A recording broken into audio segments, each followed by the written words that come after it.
Hello दोस्तों। तो हम लोग आज देखते हैं आज का अखबार। आज है 20 दिसंबर 2025 शनिवार।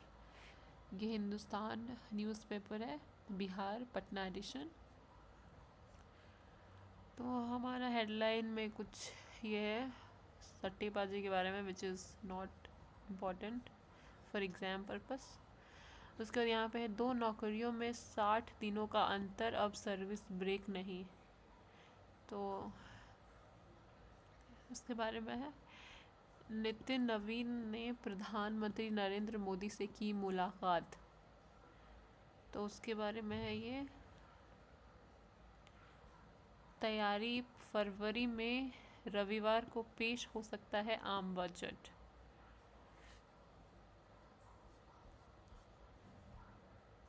क्रिसमस की तैयारी तेज हो रही है।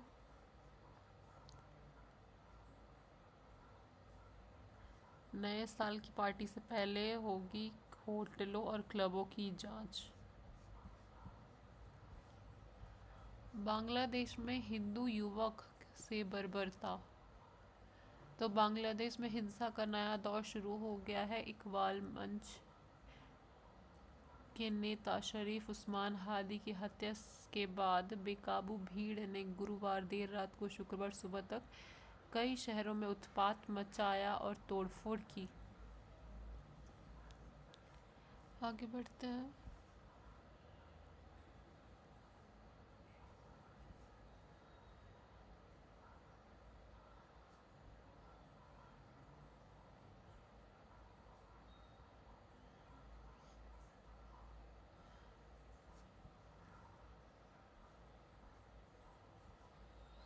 बिहार में साइबर अपराधियों ने फैलाया जाल, 500 करोड़ रुपए ठगे।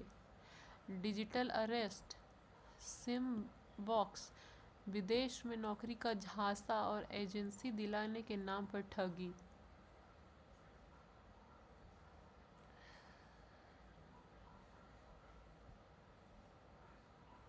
पटना की 5500 दुकान घरों पर 1.5 गुना संपत्ति कर बढ़ेगा।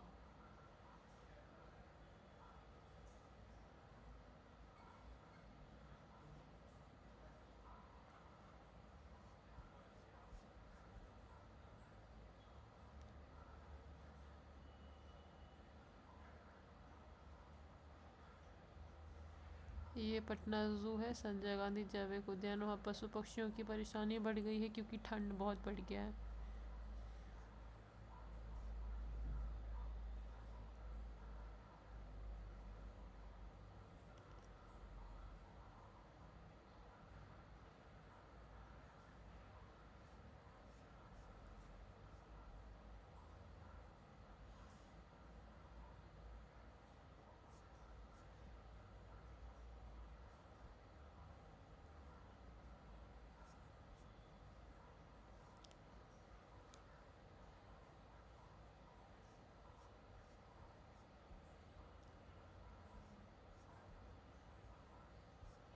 तो आज के अखबार में कुछ ज़्यादा महत्वपूर्ण खबरें नहीं आई हैं।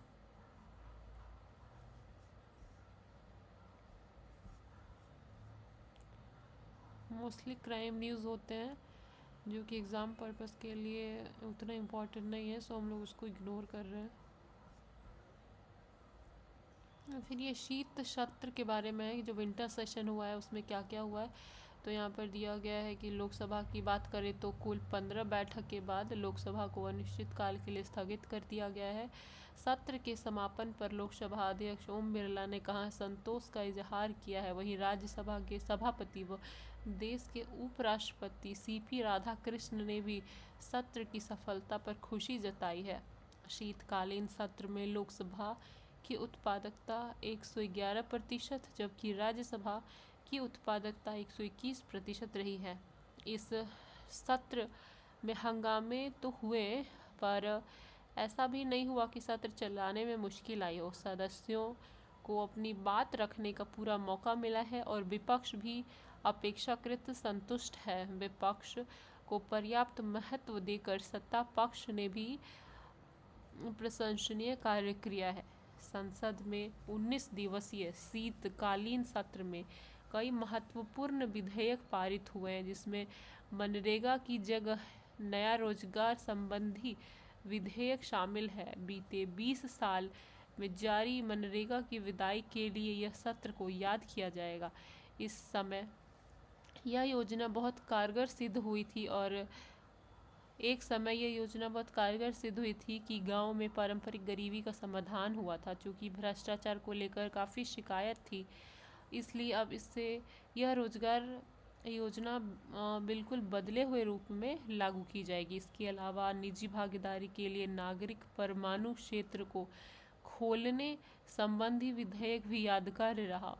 देश में परमाणु ऊर्जा की ज़रूरत है और यह काम केवल सरकार करती है, लेकिन अब सरकार के अलावा निजी कंपनियों को भी परमाणु ऊर्जा उत्पाद का अवसर मिल सकेगा। यह उम्मीद कर सकते हैं कि आने वाले 10 वर्षों में देश की ऊर्जा के आकाश में नई ऊंचाइयों को छूने लगेगा। हालांकि सरकार को यह ध्यान रखना होगा कि ऊर्जा के मामले में उसकी पकड़ ढीली नहीं होनी चाहिए। ऊर्जा क्षेत्र में निजीकरण विस्तार से बहुत महत्वपूर्ण है। परमाणु क्षेत्र में निजीकरण अतः विशेष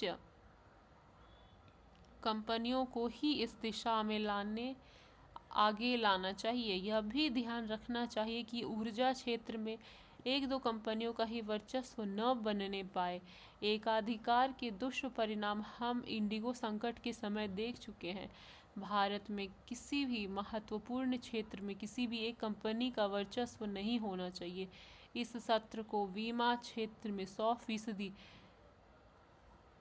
FDI की मंजूरी के लिए याद किया जाएगा।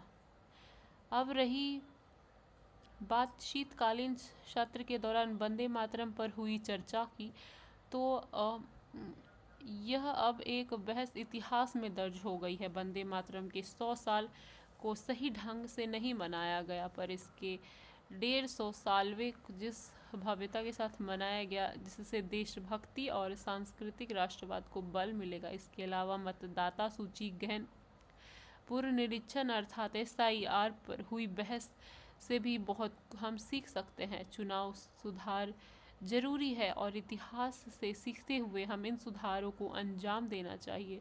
इतिहास सबक लेने के लिए ठीक है, लेकिन ज़रूरत से ज़्यादा इतिहास की चर्चा भी बहुत लाभदायी नहीं होती है। अगले सत्र में हर पार्टी की यह कोशिश होनी चाहिए कि इतिहास संबंधी आरोप प्रत्यारोप से बचे और देश को तेजी से आगे बढ़ाने के उपाय सुनिश्चित करे।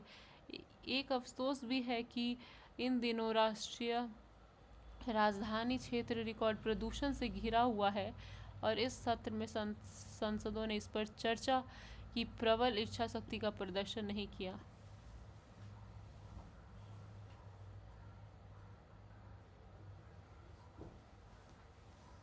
तो इतना सारा बात हुआ, बट पोल्यूशन पे कोई चर्चा नहीं किया।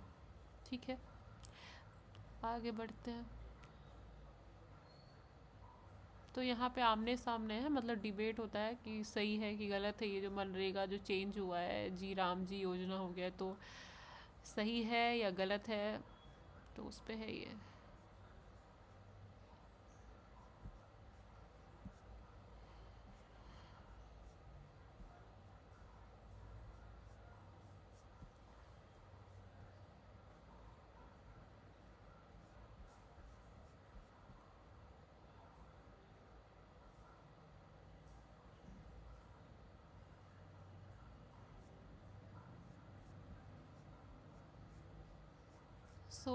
ये था हमारा आज का अखबार का एनालिसिस। थैंक यू, मिलते हैं कल।